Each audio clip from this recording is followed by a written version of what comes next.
ഒരാഴ്ച മുമ്പ് നമ്മളൊരു സ്ഥലത്തൊരു വന്ധ്യതാ നിവാരണ ക്യാമ്പ് നടത്തുകയുണ്ടായി.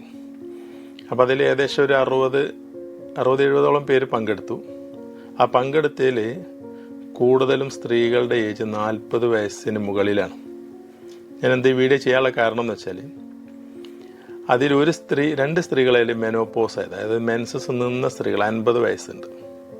പക്ഷെ അതിലൊരു സ്ത്രീ കരഞ്ഞിട്ട് അവരുടെ ഹസ്ബൻഡ് മുഖത്തേക്ക് നോക്കി ചോദിച്ചു, ഞാൻ നിങ്ങളോട് അന്നേ പറഞ്ഞിട്ടുണ്ട്, എനിക്ക് പ്രായം കൂടി വരികയാണ്, എന്തെങ്കിലും പെട്ടെന്ന് ചെയ്യണം. അപ്പോൾ അവരിനോട് പറയും, നിങ്ങൾ എന്തെങ്കിലും ചെയ്തിട്ട് ഒരു കുട്ടി എങ്ങനെയും വേണം എന്നുള്ള ഒരു സങ്കടകരമായൊരു കാര്യം ആ സ്ത്രീ പറഞ്ഞു. അപ്പോൾ ബാക്കി കൂടുതൽ സ്ത്രീകൾ, ഏകദേശം ഒരു 80% ആൾക്കാരും 40 വയസ്സിന് മുകളിലാണ് സ്ത്രീകളുടെ പ്രായം. പറഞ്ഞു വരുന്ന ഇതാണ്, ഞാൻ ഈ സ്ത്രീയുടെ പഴയ ഹിസ്റ്ററി ഒക്കെ നോക്കിയപ്പോൾ, റിപ്പോർട്ട്സൊക്കെ നോക്കിയപ്പോൾ 30 വർഷം മുമ്പ് തന്നെ അവർ ടെസ്റ്റൊക്കെ ചെയ്തിട്ടുണ്ട്. അതിൽ മെയിൽ ഫാക്ടർ, അവരുടെ ഹസ്ബൻഡിൻ്റെ കൗണ്ട് വളരെ കുറവാണ്. കൗണ്ട് ഉണ്ട്, പക്ഷെ വളരെ കുറവാണ്. അന്നേ അത് എന്ത് ചെയ്യാൻ ആക്ച്വലി ട്രീറ്റ്മെൻറ്റ് IVF ആണ്. അപ്പോൾ ഞാൻ അവരോട് ചോദിച്ചപ്പോൾ അവർ പലരും കാണിച്ചിട്ടുണ്ട്. പിന്നെ അലോപ്പതി, ഹോമിയോ, ആയുർവേദം എല്ലാം കാണിച്ച് ലാസ്റ്റ് അവരോട് പലരും IVF സജസ്റ്റ് ചെയ്തുമാണ്. അപ്പോൾ അന്നത്തെ ഈ എക്കണോമിക് പ്രോബ്ലം, സാമ്പത്തിക പ്രശ്നം മറ്റൊക്കെ പറഞ്ഞ് ഈ ഹസ്ബൻഡ് ഇതങ്ങനെ നീട്ടി കൊണ്ടുപോയി. അതൊന്ന്. അതിന് ശേഷമുള്ള അത് എല്ലാവരും ഒരു ഈ 40 എബോവുള്ള ഒട്ടുമിക്ക ആൾക്കാരുടെയും പ്രശ്നം, അവർക്ക് നേരത്തെ അണ്ടത്തിൻ്റെ കുറവോ അല്ലെങ്കിൽ ഹസ്ബൻഡ് ബീജത്തിൻ്റെ പ്രശ്നങ്ങളോ പിന്നെ അവരുടേതായിട്ടുള്ള ഒരു കുട്ടി ഉണ്ടാവാനുള്ള എല്ലാം, അതായത് ഹസ്ബൻഡ് ബീജുണ്ട്, ഒന്നിലെ കൗണ്ട് വളരെ കുറവായിരിക്കും, അല്ലെങ്കിൽ വൈഫിൻ്റെ ആ സമയത്ത് അണ്ടാശയത്തിൽ അണ്ടത്തിൻ്റെ അളവ് കുഴപ്പമുണ്ടായിട്ടില്ല, കാര്യമായിട്ട് പ്രശ്നങ്ങളൊന്നുമില്ല. ചില ആൾക്കാർക്ക് എൻഡോമെട്രിയോസ് ഉണ്ട്. പക്ഷെ അതൊക്കെ അന്ന് ട്രീറ്റ് ചെയ്തിരുന്നെങ്കിൽ അവർക്കൊന്നൊരു പേരെ കുട്ടികളായിരുന്നേനെ. ഇന്ന് ചില ആൾക്കാരുടെ ഏജ് അനുസരിച്ച്, ചിലൊരു മെയിലിൻ്റെ ഏജ് ഏകദേശം 60 വയസ്സാണ്.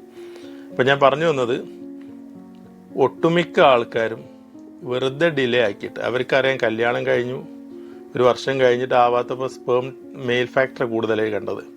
മെയിൽ ഫാക്ടർ, അതായത് കൗണ്ട് വളരെയധികം കുറവോ അല്ലെങ്കിൽ ഒട്ടും ഇല്ലാത്ത പ്രശ്നങ്ങൾ, ഇവർക്കറിയാം ഇത് ട്രീറ്റ്മെൻറ്റ് IVF ചെയ്താൽ സക്സസ് 100% എന്നല്ല, എന്നിരുന്നാലും ആ ഒരു ട്രീറ്റ്മെൻറ്റ് ചെയ്താൽ സാധ്യത വളരെ കൂടുതലാണ്. അത്തരത്തിലുള്ള ആൾക്കാർ ഇത് ചെയ്യാണ്ട് ഇത് മറ്റുള്ളവർക്ക് കുത്തിവെക്കുകയോ അല്ലെങ്കിൽ ഓരോരോ എക്സ്ക്യൂസസ് പറഞ്ഞിട്ട് അവർ നീട്ടി കൊണ്ടുപോയി ഏകദേശം അവരുടെ പാർട്ണർ അല്ലെങ്കിൽ ഭാര്യയ്ക്കൊരു 35 വയസ്സ് കഴിയുമ്പോൾ അവർ ചില ആൾക്കാർ IVFനെ കുറിച്ച് ആലോചിക്കും. അതിൽ കൂടുതൽ പേരും അത് ഇനിയും ശരിയാവും എന്ന് കരുതിയിട്ട് വീണ്ടും ഏതെങ്കിലും മെഡിസിൻ കഴിച്ച് അല്ലെങ്കിൽ എന്തോ കാരണം കൊണ്ട് അവരെ മാറ്റി വെക്കുന്നു. എന്നിട്ട് ലാസ്റ്റ് ഇത്തരത്തിലുള്ള വിഷമകരമായ ഘട്ടങ്ങളിലോട്ട് അവർ നീങ്ങുന്നു. അല്ലെങ്കിൽ അവർ പിന്നെ മറ്റുള്ളൊരു പോംവഴി കണ്ടെത്തുന്ന ഡോണറിലോട്ടാണ് പോകുന്നത്. അപ്പോൾ കാര്യമായിട്ട് വന്ധ്യത എന്നുള്ള ബുദ്ധിമുട്ട് അനുഭവിക്കുന്നവർ അതിൻ്റെ പ്രശ്നം കണ്ടുപിടിച്ചാൽ, കൂടുതൽ ഞാൻ ഇതുകൊണ്ടും പറയാൻ കാരണം, കൂടുതലും ആണുങ്ങളുടെ, പുരുഷൻ്റെ ഭാഗത്തുണ്ടാവുന്ന കൗണ്ടിൻ്റെ പ്രശ്നം കൊണ്ടാണ് കൂടുതലും ഡിലേ വരുത്തുന്നത്. കൂടുതലും ഫീമെയിൽസിൻ്റെ വോയിസ് അവിടെ കുറഞ്ഞു പോകുന്നുണ്ടെന്നാണ് അറിയില്ല. അപ്പോൾ അതുകൊണ്ട് അങ്ങനത്തെ കേസുകൾ ഞാൻ കൂടുതൽ OPയിലായാലും കാണുന്നത് ഇത്തരത്തിലുള്ള കേസുകൾ. അത് IVF പറയുമ്പോൾ എന്തോ ഒരു മോശം പറഞ്ഞ പോലെയുള്ള ചിലരുടെ ആറ്റിറ്റ്യൂഡുകളൊക്കെ ഉണ്ട്.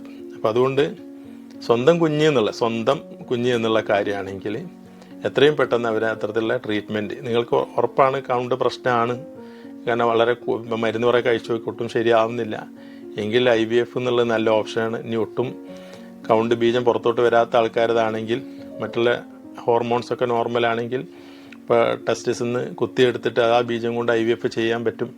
ഇനി ഈ IVF ചെയ്തുകൊണ്ട് 100% ഉറപ്പുണ്ടോ എന്ന് ചോദിക്കുന്നവരുണ്ട്. എന്നിരുന്നാൽ ഈ ട്രീറ്റ്മെൻറ്റ് ചെയ്തിട്ട് അതുകൊണ്ടായില്ല എന്നുള്ള ഒരു പ്രശ്നമെങ്കിലും ഈ സ്ത്രീകളൊക്കെ പറഞ്ഞാൽ അറ്റ്ലീസ്റ്റ് അതൊക്കെ ചെയ്ത് നോക്കാതെ പിന്നെ നമ്മൾ ഈ ബുദ്ധിമുട്ടല്ലേ, എന്നിട്ട് അത് ചെയ്ത് നോക്കിയിട്ട് ഇനി വിജയിച്ചില്ലെങ്കിൽ അങ്ങനെ സമാധാനിക്കാമെന്ന് പറഞ്ഞ ആൾക്കാരുണ്ട്.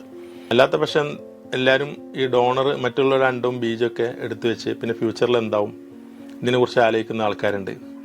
അപ്പോൾ അതുകൊണ്ട് സ്വന്തം കുഞ്ഞ് എന്നുള്ളത് എല്ലാവരും ആഗ്രഹമായിരിക്കും. ഈ സ്ത്രീകൾ ഏജ് കൂടുന്നതിനനുസരിച്ച് അവരുടെ അണ്ടാശയത്തിലെ അണ്ടത്തിൻ്റെ അളവ് കുറയും. നമ്മൾ ഈ AMH എന്നൊരു ടെസ്റ്റ് ചെയ്ത് നോക്കാറുണ്ട്, ബ്ലഡ് ടെസ്റ്റ്. അപ്പോൾ അത് വളരെയധികം കുറഞ്ഞു വരും. പിന്നെ പുരുഷന്മാർതാണ് നേരത്തെ സെമൻ ടെസ്റ്റ് ചെയ്താൽ തന്നെ അറിയാം കൗണ്ടിൻ്റെ കുറവ്, മോട്ടിലിറ്റി, മോർഫോളജി കാര്യങ്ങളൊക്കെ. അപ്പോൾ ഇതൊക്കെ കണക്കിലെടുത്ത് ആരെങ്കിലും IVF പറയുന്നുണ്ടെങ്കിൽ ഒരു സെക്കൻഡ് ഒപ്പീനിയൻ വേറെ ഡോക്ടറെ പോയി കാണിക്കാം. ഇന്ന് കേരളത്തിൽ ഇഷ്ടം പോലെ IVF സെൻ്ററുകളുണ്ട്. അപ്പോൾ അത്തരത്തിലുള്ള അഭിപ്രായങ്ങൾ തേടാം.